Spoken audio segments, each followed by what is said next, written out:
总是3个市长候选人拢讲要替高雄拼经济。你想，当咧规划当中的桥仔头科学区土地内底，打倒有一片已经经营10档公办的中价有机农场。遮个农民嘛讲，园区若要建设上好农场，就要保留。3位候选人的见解又是啥款？咱等下做伙来看公视台语台决战高雄的特别报道。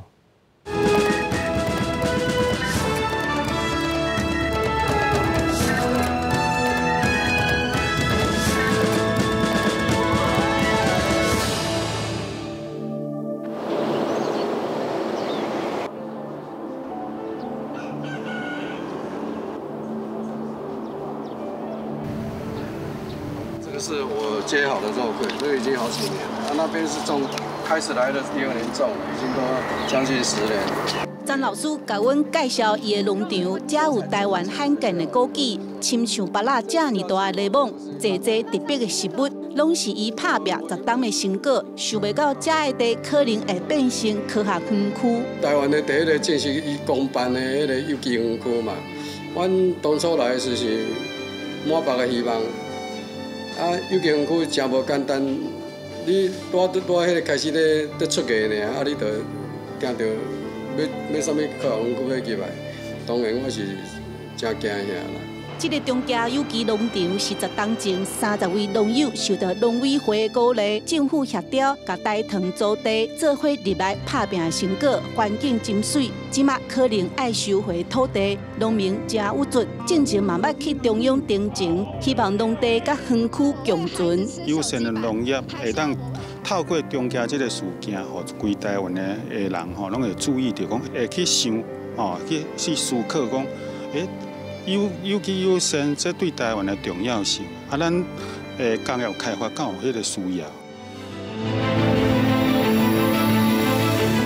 原来桥仔头科学园区的计划有262公顷，园区上边拄好是31公顷的有机农场。听到要发展的消息，地方多数表达欢迎。开落了吼，伊会当带动11000的工作机会。